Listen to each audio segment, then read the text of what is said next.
नमस्कार। जनताद्वारा जनताका लागि प्रसारित जनता टेलिभिजनको नियमित प्रस्तुति कार्यक्रम सन्दर्भमा यहाँलाई हार्दिक स्वागत छ। कार्यक्रम सन्दर्भमा समाजका विविध विषयवस्तुसँग सम्बन्धित रहेर सम्बन्धित व्यक्तित्वसँग कुराकानी गर्दै आइरहेका छौँ र आजको कार्यक्रम भने संगीतमय हुनेछ।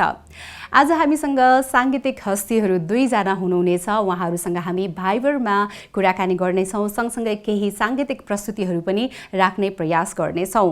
विगत लामो समय लगभग 4 देखि 5 दशकको हाराहारीमा उहाँहरू सङ्गीत क्षेत्रमा निरन्तर रूपमा अनवरत रूपमा क्रियाशील हुनुहुन्छ।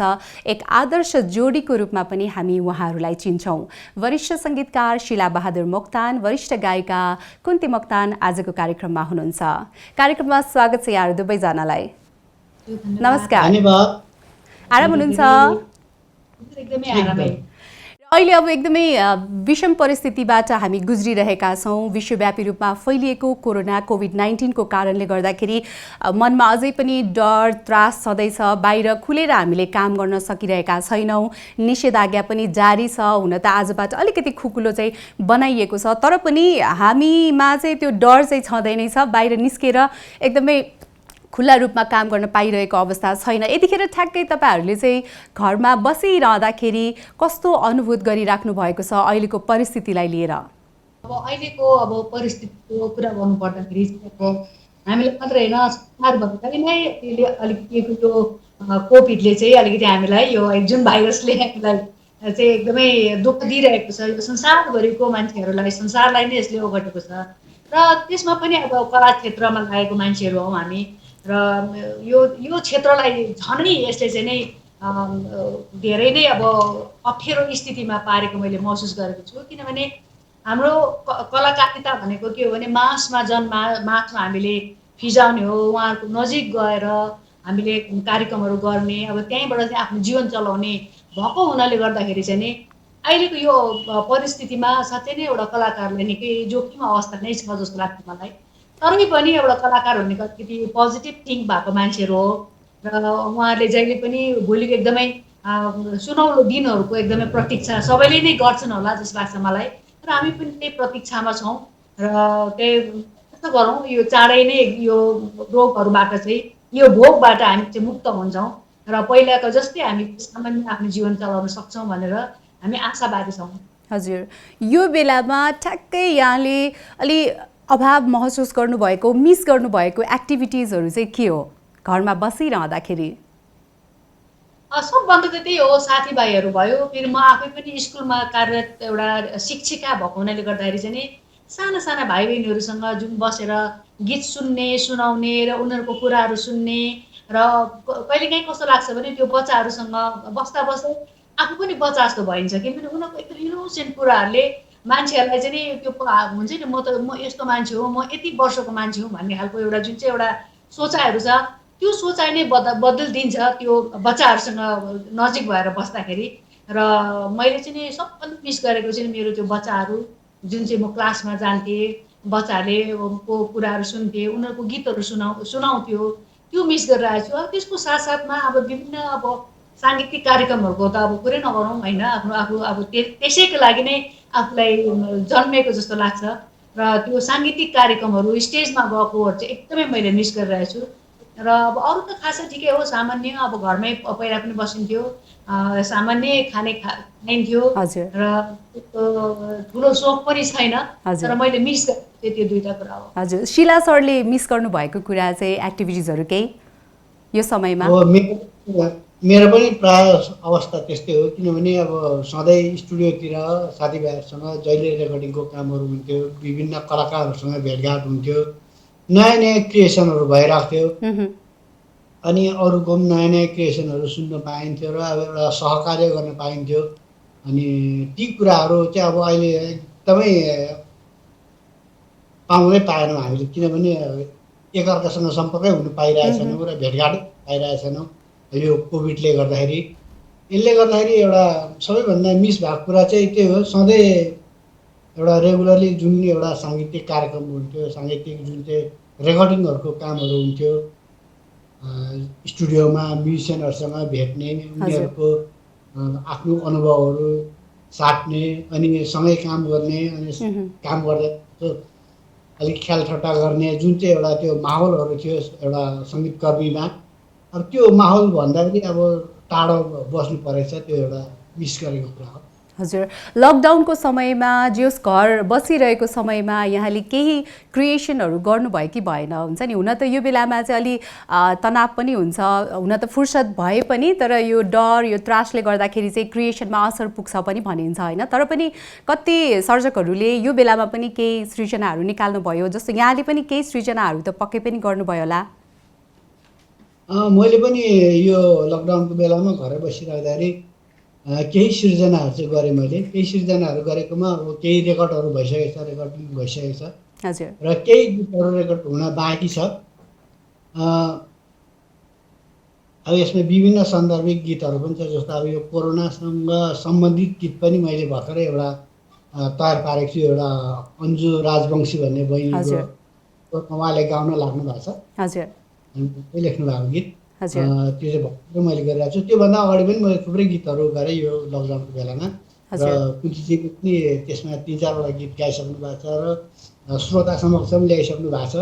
अनि त्यसबाहेक पनि अरू पनि कतिपय घरै बसेर काम गर्नु सकिने मिल्ने कुराहरूमा अनि यो ट्र्याकहरू बनाएर सङ्गीत तयार पारेर उनीहरूलाई पठाइसकेपछि उनीहरूले आफै आफ्नो एउटा सुविधा हुने ठाउँमा भोइस रेकर्ड गरेर त्यसरी पनि हामीले आफ्नो सृजनाहरूलाई तयार चाहिँ पार्दैछौँ। हजुर, नेपाली साङ्गीतिक क्षेत्रमा यहाँहरू एउटा आदर्श परिवारको रूपमा, आदर्श जोडीको रूपमा चिनिनुहुन्छ र विगतको दिनमा निकै सङ्घर्ष गर्नुभएका कुराहरू हामीले अध्ययन गर्न पाउँछौँ होइन। विगतका दिनहरूलाई कतिको सम्झिनुभयो यो समयमा, फुर्सदको समयमा सङ्घर्षका दिनहरूलाई?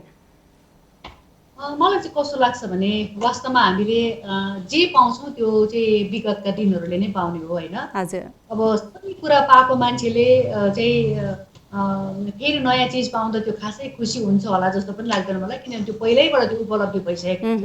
तर हामीले भनौँ न बिस्तारै बिस्तारै आर्जन गर्दै गरेको त्यो फलहरू होइन, त्यो दिनहरूको कारणले गर्दा नै यहाँसम्म यो भएको हो नि त। त्यस कारणले गर्दाखेरि त्यो दिनहरू पनि एक हिसाबले हेर्दाखेरि चाहिँ नि मलाई चाहिँ के लाग्छ भने त्यो सङ्घर्षको दिन भन्दाखेरि पनि त्यो एकदमै रमाइलो पल थियो। जुन बेला चाहिँ अब हामी मेहनत गर्थ्यौँ, काम गर्थ्यौँ, पैसा आउँथ्यो, त्यो पैसालाई कसरी युज गर्ने, त्यो कति पैसा चलाएको होला होइन, अथवा के ठिक होला, त्यो एक किसिमको त्यो एउटा म्यानेज हुन्छ नि, त्यो म्यानेजले नै त्यो वास्तवमा मान्छेलाई अगाडि बढाउनलाई चाहिँ धेरै प्रेरणा दिँदो रहेछ। त्यसले गर्दा त्यो दिनहरूलाई देख्दाखेरि, त्यो दिनहरूलाई सम्झिँदाखेरि एक किसिमको आनन्द लाग्छ मलाई, किनभने त्यति बेला दुईजना एकदम यङ थियौँ, दुईजना मेहनत गर्थ्यौँ है, अनि जे पाउँथ्यौँ त्यसमा हामी यति खुसी हुन्थ्यौँ।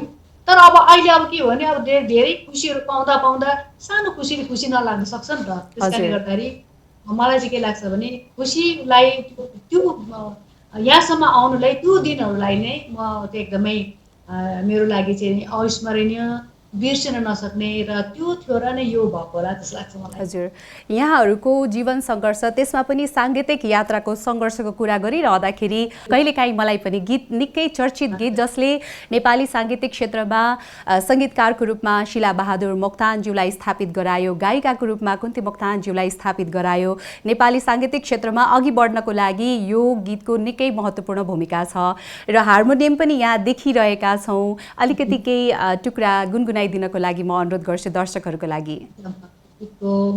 थोरै मात्र। गीत हो, मेरो रेडियो नेपालको लागि पहिलो गीत थियो यो, मोक्तानजीकै सङ्गीत र उहाँकै शब्द पनि हो। म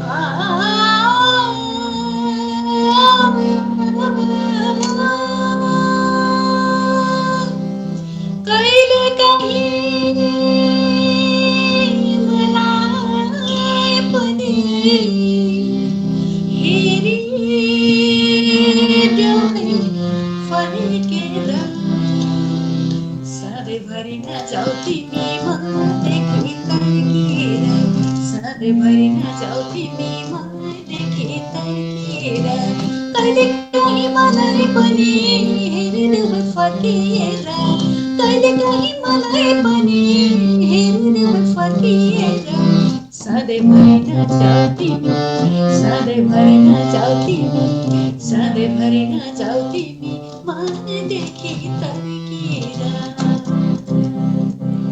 थ्याङ्क यू। एकदमै मिठो। र यहाँहरूको गीतहरू सुन्दा जति सुने पनि अहिले पनि उत्तिकै ताजा, अति नै सुन्न मन लाग्ने र धेरैले हुन्छ नि कुन्ती मुक्तानज्यूले गाउनु भएको अनि शिला बहादुर सरले सङ्गीत भर्नुभएको गीतहरू चाहिँ बढी स्टेजमा प्रयोग भएको गीतहरू जस्तो लाग्छ। मैले स्कुलमा पनि अनुभव गरेको, कलेजमा पनि अनुभव गरेको कुरा होइन। कस्तो लाग्छ आफ्नो गीत, आफूले सृजना गरेको गीत, आफूले गाएको गीत स्टेजहरूमा अरूले हुन्छ नि एकदमै रमाएर प्रस्तुत गरिरहेको देख्दाखेरि कस्तो लाग्छ? मलाई चाहिँ एकदमै गर्व लाग्छ, किनभने अरूले गीत मन परेर नै वास्तवमा उहाँहरूले युज गर्नुभएको हो। किनभने सबै गीतलाई त्यसरी स्टेजमा भनौँ न सबैले पर्फर्म गर्छ अथवा सबैले सुन्छन् भन्ने छैन। र त्यो गीत अब हामीले गरेको सृजनाहरू चाहिँ नि अरू कलाकारहरूबाट चाहिँ नि आफूले देख्न पाउँदाखेरि चाहिँ नि ओहो हामीले राम्रो काम गरेछौँ जस्तो लाग्छ। र कहिलेकाहीँ चाहिँ कस्तो लाग्छ भने गीत सुन्दाखेरि उहाँहरूले जसरी गाउनुहुन्छ नि अनि त्यो ठाउँ सुन्दाखेरि ओहो यहाँ त यति राम्रो रहेछ भने जस्तो चाहिँ अरूकोबाट चाहिँ नि थाहा पाइने। आफूले आफ्नो भन्दाखेरि पनि त्यसैले पनि मलाई के लाग्छ भने अरू दर्शक श्रोताहरूले पनि सायद अब हामीले गीत गाउँदा जति खुसी हुनुहुन्छ हामी पनि एउटा दर्शक श्रोता भएर चाहिँ नि आफ्नो गीत सुन्न पाउँदा धेरै एकदमै रमाइलो महसुस गरेको छु मैले। हजुर, पछिल्लो समय त कभर गीतहरू पनि निकै चर्चामा आयो। हरूले चाहिँ अब आफ्नो फ्यानहरू भनौँ, अरू कोही सङ्गीतमा आउन चाहनेहरूले चर्चित गीतहरू गाएर पनि स्थापित हुनुभएको कुराहरू पनि छ होइन। अरूको मुखबाट अरूले आफ्नो गीत गाइरहँदाखेरि चाहिँ उहाँहरू जसरी स्थापित हुनुभयो, बिजी पनि हुनुभयो होइन, स्टेजहरूमा पर्फर्म पनि गर्नुभयो, त्यो कुराहरूले चाहिँ कस्तो लाग्छ? कतिले चाहिँ विरोध पनि गर्नुहुन्छ, जस्तो आफ्नो सृजना अरूले प्रयोग गर्दाखेरि तर त्यो क्रेडिट पनि नदिने कुराहरू होइन, त्यो पनि अलिकति कुरा यहाँ आइहालेको भएर त्यो पनि सोध्न मन लागिहाल्यो। शिला बहादुर सरलाई चाहिँ कस्तो लाग्छ आफूले सङ्गीतबद्ध गर्नुभएको, आफूले शब्द सृजना गर्नुभएको गीतहरू अरूले त्यसको क्रेडिट लिँदाखेरि भनौँ न? अब अरूले गाउँदाखेरि, अरूले गाइदिँदाखेरि एउटा खुसी लाग्छ, किनभने आफूले गरेको सिर्जना उनीहरूले पनि राम्रो लागेर अलि मिठो लागेर नै उहाँहरूले फेरि गाउने जमको गर्नुभएको जस्तो मलाई लाग्छ। र अब त्यसमा पनि कस्तो छ भने अलिकति त्यो कलाकारहरू जसले चाहिँ अब कभर सङहरू गर्छ उनीहरूले चाहिँ प्राय गरेर अलिकति चर्चित गीतहरूलाई नै बढी छान्छन्। त्यसले गर्दाखेरि हाम्रो गीतहरू पनि धेरै चर्चित भएकोले गर्दा ती गीतहरू पनि छाने होला नि, त्यो एउटा पाटो भइहाल्यो। तर त्यसमा मलाई के लाग्छ भने जसको गीत गाए पनि कभर सङ गर्दाखेरि त्यसको ओरिजिनल जसले चाहिँ अब त्यसको सिर्जना गरेछ, जसले गाएको छ, तिनीहरूको नाम चाहिँ उहाँहरूले भनिदिनु भयो भनेदेखि पछिसम्म त्यो रहिरहनेछ। किनभनेदेखि अहिले कतिपय कभर सङहरू गर्दाखेरि त्यो पुरानो सिङ्गर जसले चाहिँ ओरिजिनल गाएको छ उनीहरूको नाम नराखिदिने, अनि अहिलेको नयाँ भन्ने पनि श्रोताहरूले चाहिँ के सोच्छ भने उहाँहरूले गाएको गीत चाहिँ बिर्सेर त्यो जसले नयाँ कभर गरेको छ उसैको गीत हो भन्ने सम्झिन्छन्। त्यसले गर्दाखेरि त्यो चाहिँ वास्तविक सोचक हो, त्यो चाहिँ अलिकति ओझेलमा परेको मलाई महसुस हुन्छ र त्यो चाहिँ नगरे एकदमै राम्रो हुन्छ। अब कभर सङ अब सुरुको बेलामा अब जो पनि कलाकारलाई अलिकति कसरी हुन्छ छिटो श्रोता समक्ष पुगिहालौँ, श्रोताले आफ्नो स्वर सुनाइहालौँ, कसरी श्रोता समक्ष अब पुग्न सकिन्छ भन्ने हिसाबले उनीहरूले एउटा चर्चित गीतहरूलाई कभर गर्नुहुन्छ उहाँहरूले। तर त्यो सधैँभरिलाई हुँदैन, किनभने कभर सङ गाएर अलिअलि चर्चा आए पनि, चर्चा बटुले पनि आफ्नो गीत एउटा न एउटा समयमा आफ्नै गीतहरू नै सृजना गरेर आफ्नो गीतहरू नै, आफ्नो ओरिजिनल गीतहरू नै गाउनुपर्ने हुन्छ यो यसमा टिकिरहनलाई, यसमा सधैँ रहिरहनलाई। त्यसले गर्दाखेरि अब ती भाइ बहिनीहरूलाई जसले पनि अहिले पनि नयाँ नयाँ भाइ बहिनीहरू आउनुहुन्छ, कभर गर्नुहुन्छ, कभर सङहरू बनाउनुहुन्छ, उहाँहरूलाई चाहिँ के भन्न चाहन्छु भने जो ओरिजिनल सिङ्गर छ, जो ओरिजिनल गीतकार छ उनीहरूको नाम पनि नछुटाउनु र निर्धक्कसँग आफूले कभरसँग एकदम राम्रो मिठोसँग जसरी एउटा ओरिजिनल गीत हो त्यसलाई सकेसम्म नबिगारिकन गाउनु भन्ने मलाई लाग्छ। हजुर, यहाँहरूको सङ्घर्षको सुरुवातको दिनहरूलाई सम्झिँदा र अहिले सुरुवात गर्दै गर्दाको कलाकारहरूको अवस्था धेरै फरक छ नि। अहिले स्वर परीक्षा पास गरेर आउनुपर्ने अवस्था छैन, यहाँहरूको बेलामा स्वर परीक्षा पास गरेर अनि मात्र गीत रेकर्ड गर्न पाउने अवस्थाहरू थियो। त्यो बेलाको अवस्था अहिलेको अवस्थालाई कहिले कम्पेयर गर्नु भएको छ, अहिले त कति सहज भएछ भन्ने खालको कुराहरू पनि आउँछ होला। कसरी हेर्नुहुन्छ पहिलाका दिनहरू र अहिलेको अवस्था छ नि टेक्नोलोजीका कुराहरू? पहिला हामीले गर्दाखेरि स्वर परीक्षा त दिनु परि नै हाल्थ्यो कुनै रेडियोतिर गर्नलाई, रेडियोतिर गाउनको लागि। हजुर। अब त्यसबाहेक अब रेडियो बाहेक अरू विकल्प पनि थिएन। अहिले त अब विकल्पहरू धेरै भए, मान्छे रेडियो नै कमै सुन्नु थालिसके। त्यसले गर्दाखेरि अब यो विभिन्न यो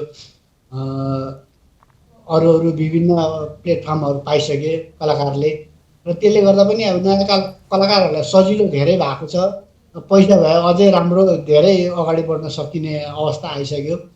अनि यसमा पनि अर्को एउटा नराम्रो पक्ष चाहिँ के छ भनेदेखि, एउटा यस क्षेत्रमा लाग्नलाई एकदमै सङ्गीत साध्नुपर्छ भन्ने एउटा जुन चाहिँ मनस्थिति चाहिँ छैन अहिलेकोमा। किनभने अलिअलि गर्ने, अब यताउति गरेर रेकर्डिङमा स्टुडियोमा मिलाइदिइहाल्छ। साधनाको कमी छ अहिलेको कलाकारहरूमा, एकदमै कमी भइसक्यो। अनि अहिले फेरि कम्पिटिसन पनि छ, किनभने जसरी अहिले सजिलो छ त्यसरी नै कलाकारहरूमा एकदमै धेरै उत्पादन भइरहेको छ। धेरै गीतहरू उत्पादन भइरहेको छ र ती भिडमा आफ्नो गीत, आफूले गाएको गीतलाई अगाडि ल्याउनलाई उनीहरूकोमा एउटा एक किसिमको सङ्घर्ष त छँदैछ। तर पनि अझै पनि म चाहिँ के भन्छु भने, अझै यसमा राम्रोसँग साधना गऱ्यो भनेदेखि अहिले जति सजिलो छ हामीले पहिलाको भन्दाखेरि अझ अगाडि बढ्नु अझ सजिलो हुन्छ जस्तो चाहिँ मलाई लाग्छ। हजुर, यसबारेमा हामी अझै पनि कुराकानी गर्दै गरौँला। अर्को एउटा प्रस्तुति सुनाउने हो कि जस्तो लाग्यो हाम्रा दर्शकहरूलाई, किनभने यहाँहरू दुईजनालाई कार्यक्रममा पाइसकेपछि केही गीतहरू चाहिँ सुन्नुपर्छ भन्ने खालको उहाँहरूको एउटा अपेक्षा हुनसक्छ। कुनै गीत सुनाउनुहुन्छ? हामी एउटा हामीले लकडाउनमै एउटा गीत रेकर्ड गरेर घरैमा सुटिङ पनि गरेको, त्यो धेरै दर्शकले मन पराइदिनु भयो। यो मेरो आफ्नै युट्युब च्यानल पनि मैले खोलेँ यसपालिको यो लकडाउनमा चाहिँ, कुन्तिमो अफिसियल युट्युब च्यानल भनेर। हजुर, यहाँलाई धेरै धेरै बधाई छ। धन्यवाद। त्यही गीत हामी राख्छौँ नि त एकचोटि। यो गीत चिन्नुहोस् न, छोरीहरू पनि थियो दुईजना। हजुर, आज चाहिँ हामी मात्रै गाउँछौँ नि त। हजुर, कतिको मिस गरिरहनु भएको छ त? अब यो बेलामा हुन्छ नि छोरीहरू पनि साथैमा भइदिए हुन्थ्यो भन्ने त होला होइन? हजुर हजुर, अब उहाँको अलिकति व्यस्तता पनि रह्यो। हजुर, अब फेरि उहाँ अब अहिले हामीसँग बस्दैनन् पनि होइन, हजुर, विवाह भइसक्यो होइन? हजुर, गीतकार पनि उहाँ हो, सङ्गीतकार पनि उहाँ हो, आज चाहिँ हुन्छ है। हजुर, एक पाते मकै दुई पाते भयो गुट्टोले गोडेर जाऊ हे कान्छा शहर घुम्न यो गाउँलाई छोडेर जाऊ हे कान्छा शहर घुम्न यो गाउँलाई छोडेर एक पाते मकै दुई पाते भयो गुट्टोले गोडेर जाऊ हे कान्छा शहर घुम्न यो गाउँलाई छोडेर जाऊ हे कान्छा शहर घुम्न यो गाउँलाई छोडेर।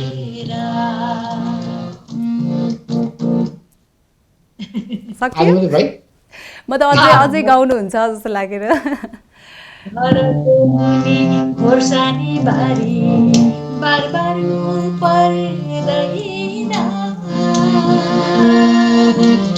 घरको मुनि खोर्सानी बारी बार बार पर्दैन,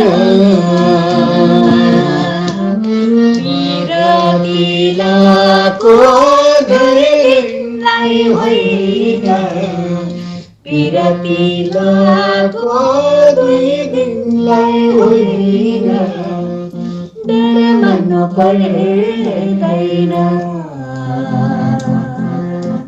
लाएको माया खाएको कसम बरु मान्नु पर्दैन खाएको कसम म तोड्दै तोड्दिन एक पाते मात्रै दुई पाते भयो पुटुले गोडेर जाउँ है कान्छी सहर घुम्न यो गाउँलाई छोडेर यो गाउँलाई छोडेर यो गाउँलाई छोडेर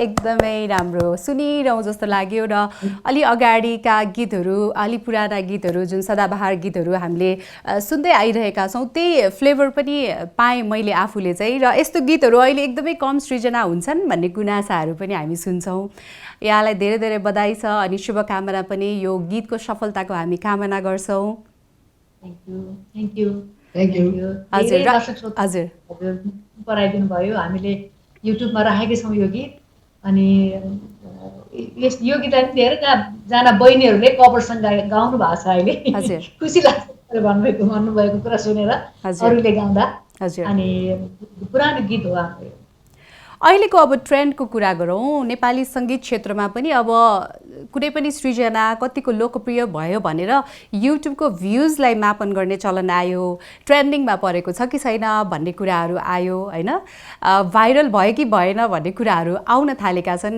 यी यस्ता कुराहरूलाई चाहिँ यहाँहरू धेरै लामो समयदेखि नेपाली सङ्गीत क्षेत्रमा अनवरत रूपमा लागिरहनु भएको व्यक्तिको हैसियतले कसरी लिनुभएको छ यहाँहरू दुईजनाले भाइरल भएको त राम्रै हो आफ्नो गीत धेरैले सुन्छन् हेरिदिएछन् भने जस्तो लाग्ने हो होइन तर अब बिचबिचमा आएर चाहिँ अब अहिले चाहिँ युट्युबको चाहिँ भ्युवर्सहरू पनि किन्नेहरू पनि अब यसमा पनि विभिन्न अब कालाबजारीहरू भइसकेको रहेछ अब हामीलाई त साधारण त थाहा हुँदैन रहेछ होइन अब मान्छेहरूलाई यो त एकदमै राम्रो छ यत्रोजना मान्छेले हेऱ्यो भनेपछि अरूलाई पनि अब के रहेछ हेरौँ न त भनेर एउटा आकर्षण गराउने एक किसिमको विज्ञापनहरू पनि अब आउँदै रहेछ अब यो हिसाबले हेर्दाखेरि चाहिँ नि अब कलाकारहरूलाई यसै पनि यस्तो मारमा झन् त्यो भ्युवर्स पनि किन्नुपर्ने भनेपछि त झनै मारमा परेको जस्तो चाहिँ कता कता लाग्छ तर पनि अब कस्तो भने अब यदि त्यो यो भ्युवर्स नकिनिकन दर्शक श्रोताले हेरिदिनु भयो सुनिदिनु भयो भने त त्यो त धेरै नै राम्रो कुरा हो किनभने त्यसको रिटर्न त कलाकारलाई आउँछ पक्कै पनि मलाई चाहिँ के लाग्छ भने कहिलेकाहीँ यो भाइरल भएको गीतहरू सुन्छु म होइन युट्युबमा एकदम अहिलेको एकदमै हिट लिस्टमा आएको गीतहरू हेर्दाखेरि चाहिँ एकचोटि सुनिसकेपछि अर्कोचोटि चाहिँ पुरै बन्द गरिदिउँ कि जस्तो खालको गीतहरू धेरै धेरै समयसम्म सुन्न नसकिने खालको हो होइन हेर्दाखेरि अलिकति दुःख पनि लाग्छ मलाई किनभने दर्शक श्रोताहरूलाई त्यसरी अब दुःख दिनुहुन्न जस्तो लाग्छ मलाई त्यो त दुःख दिएको हो हेरिदिनुहुन्छ बिचरा उहाँहरूले सुन्नुहुन्छ होइन हेरिसकेपछि यसरी रिस उठ्नु भनेको त दुःख दिनु हो नि त र कलाकार दुःख दिने धेरै कलाकारहरू पनि छन् जुन चाहिँ गीतहरू चर्चामा आउँछ तर सुन्दा सुन्दा त्यो गीत सुन्दा रिस उठ्छ त्यस्ता किसिमकाले पनि अब कहिलेकाहीँ चाहिँ अब ठाउँ ओगट्दाखेरि पक्कै पनि राम्रो सृजना गरौँ भन्ने खालको कलाकारहरूलाई त रिस उठ्छ नै पक्कै पनि अब मलाई के लाग्छ भने राम्रो चिज रहन्छ म त्यसमा चाहिँ विश्वास गर्छु म जो राम्रो छ जसले ठिक गरिरहेछ त्यो पछिसम्म नै रहन्छ र त्यस्तो भाइरलहरू आउँछ भाइरल गइ पनि हाल्छ त्यसको औषधि आउँछ नसुनौँ भन्ने औषधि आउँछ जान्छ हजुर शिला सरले केही बोल्न चाहँदै हुनुहुन्छ पैसाले गर्दाखेरि नै अब जस्तो भनौँ न गीत सङ्गीत रेकर्डिङदेखि नै त्यो सुरु हुन्छ वास्तवमा किनभने एउटा राम्रो साधना गरेको कलाकारले त्यो साधना गरेर उसले आफ्नो स्तर अनुसारको गीतहरू रेकर्ड गर्छ तर अब साधनै नगरेका कतिपय नयाँ भाइ बहिनीहरू यहाँ आएर स्टुडियोमा सबै मिलाइदिन्छन् स्टुडियोमा अलिकति पैसा खर्च गरिदिएपछि उनीहरूले एकदम स्वर कसरी हुन्छ एकदमै राम्रो पारिदिइहाल्छ त्यही अनुसारले त्यहाँबाट रेकर्ड गरिसकेपछि त्यहाँबाट आएर युट्युबमा पनि त्यही अहिले भ्युज किन्ने कुराहरू भयो युट्युब भयो पेज भयो फेसबुक भयो केमा भ्युज किनेर जुन चाहिँ एउटा भाइरल हुने एउटा चलन छ, अब त्यसले एउटा कस्तो भने एउटा उनीहरूलाई त एउटा ओहो भाइरल भएछ भन्ने नै लाग्छ, तर कस्तो हुन्छ भने त्यसले न उसलाई फाइदा भएको हुन्छ, किनभने त्यो उसको त्यसमा धेरै खर्च भइसकेको हुन्छ, त्यो भाइरल बनाउनुलाई कति खर्च भएको हुन्छ, त्यसमा त्यो भेद। हामी कार्यक्रमको लगभग अन्त्यमा आइसकेका छौँ। हजुरहरूसँग अब एकदमै अलि लामो समय नै साङ्गीतिक कुराकानी गर्ने, साङ्गीतिक प्रस्तुतिहरू राख्ने मन थियो। हामी लगभग अन्त्यतिर आइसकेका छौँ, थोरै मात्र कुरा भयो जस्तो लाग्छ। अब अहिलेको समयमा आफ्नो फ्यानहरूलाई, आफ्नो शुभचिन्तकहरूलाई यहाँहरू केही सन्देश दिन चाहनुहुन्छ? मेरो आदरणीय दर्शक श्रोताहरूलाई चाहिँ नि म विशेष गरेर अब अहिलेको यो जुन परिस्थिति छ, यो परिस्थितिमा चाहिँ नि राम्रो राम्रो गीतहरू सुनेर चाहिँ नि आफ्नो दिन कटाउनु होला भन्न चाहन्छु म। हजुर। अनि कलाकारहरू घरमै बसेर पनि सृजना गरिरहेका छन् होइन, हामी पनि गरिरहेछौँ। हजुर। र हामीले सृजना गरेको कुराहरू पनि दर्शक श्रोता हजुरहरूलाई नै हो होइन। र अब यहाँले सुनिदिइराख्नु भएको छ, हेरिदिइराख्नु भएको छ र नेपाली गीत सङ्गीतलाई माया गरिदिइराख्नु भएको छ। यो माया चाहिँ रहिरहोस् र अब यो चाँडोभन्दा चाँडो हामी यो अहिलेको अवस्थाबाट चाहिँ हामी एकदम मुक्त भएर चाहिँ नि हजुरहरू समक्ष एकदमै नजिक आउनेछौँ र अरू पनि गीतहरूलाई पक्कै पनि हामी पस्किनेछौँ र अहिले चाहिँ सबैजना एकदमै सुरक्षित रहनु होला भनेर म सबैलाई शुभकामना दिन चाहन्छु। हजुर। म पनि के भन्न चाहन्छु भने अब अहिलेको यो अवस्थामा अब सबैले त्यो युट्युबहरू भयो, विभिन्न यो सामाजिक सञ्जालहरूमा भुलिराखेको छ है। यिनीहरूलाई सबैले म के भन्न चाहन्छु भने उहाँहरूले जुन चाहिँ नेगेटिभ कुराहरू जति पनि त्यसमा भेटिन्छ त्यस्तो कुराहरूतिर ध्यान नदिउँ, एउटा सकारात्मक कुराहरू, पोजिटिभ कुराहरू जति पनि त्यसमा हामी पाउन सक्छौँ ती कुराहरूलाई मनन गरौँ, हेरौँ, त्यसलाई आफूले अपनाऊ र अहिलेको यो अवस्थामा नआत्तियौँ, किनभने यो केही दिनको लागि मात्रै हो र फेरि हामी पहिलाका अवस्थामा अवश्य फर्किनेछौँ। र अहिले चाहिँ अलिकति मन दर्रो गरेर, धैर्य गरेर अलिकति सङ्घर्ष गर्ने अनि यो अवस्थासँग लड्ने क्षमता आफै वृद्धि गरौँ। हजुर। भन्न चाहन्छु म। हजुर, अन्त्यमा जाँदा जाँदै अर्को एउटा प्रस्तुति राख्दै हामी बिदा हुन्छौँ नि। हस्, हुन्छ। म एउटा नयाँ गीत राख्दैछु। म आदरणीय दाई दिनेश अधिकारी दाईको शब्द हो यो र सङ्गीत उहाँकै हो। मलाई लाग्छ यो गीत यो डम्फु सेलो छ। यो डम्फु सेलो सुनाउँदै म हजुरहरू समक्ष बिदा पनि हुन चाहन्छु। यहाँलाई धेरै धेरै धन्यवाद दिँदै। हजुर।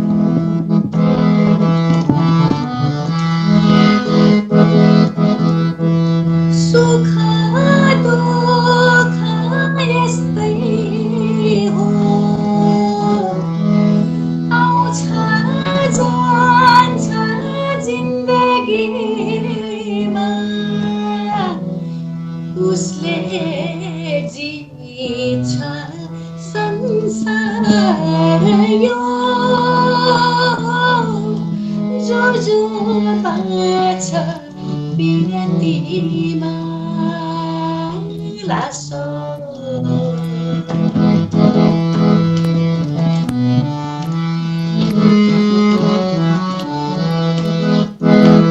घाम जुन बाँकी छ, धरती आकाश साथी छ, मनको गाँठो फुकाउन डम्फु सेलो बाँकी छ, ढ्याङ्गलाई रिमठिम साक्षी छ,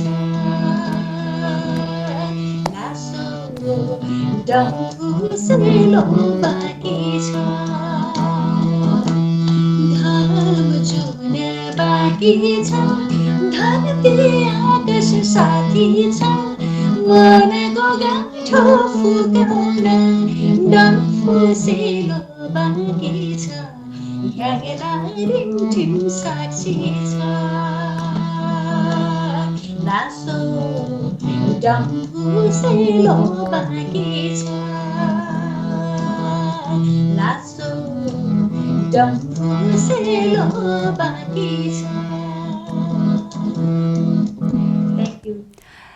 यहाँहरूलाई धेरै धेरै धन्यवाद अमूल्य समय प्रदान गर्नुभएकोमा र यो गीतले सफलता पाओस्। एकदमै राम्रो छ। मलाई एज अ एउटा शुभचिन्तकको हिसाबमा पनि, एउटा सङ्गीत प्रेमीको हिसाबमा पनि एकदमै राम्रो लाग्यो। धेरै धेरै शुभकामना यहाँहरूलाई। धन्यवाद छ। हजुर। धेरै धेरै धन्यवाद। हजुर, धेरै धेरै धन्यवाद। आज कार्यक्रम सन्दर्भमा हामीले वरिष्ठ सङ्गीतकार शिलाबहादुर मोक्तान, वरिष्ठ गायिका कुन्ती मोक्तानज्यूसँग कुराकानी सँगसँगै उहाँका केही प्रस्तुतिहरू पनि राख्ने प्रयास गऱ्यौँ। अझै पनि मलाई कार्यक्रम टुङ्ग्याउन मन चाहिँ थिएन। अब यो लगभग 25 मिनटको समय एकैछिनमा जाँदो रहेछ र आगामी दिनमा अन्य व्यक्तित्वका साथमा उपस्थित हुने नै छौँ। आजको लागि कार्यक्रम प्रस्तुता म शिलु अधिकारी पनि कार्यक्रम सन्दर्भबाट बिदा हुन्छु। हवस् त, नमस्कार।